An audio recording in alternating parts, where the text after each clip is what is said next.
yow mii nga xam ne gan nga ci chaîne bi di MDTV Sénégal 313 maa ngi lay ñaan nga abonné nga bës kolos bi ndax chaîne bi lépp loo xam ne dina am njëriñ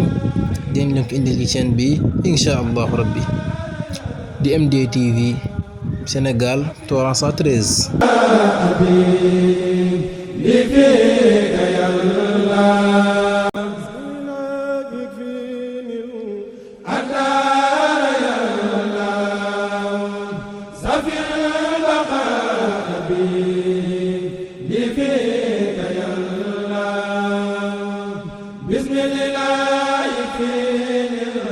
Allah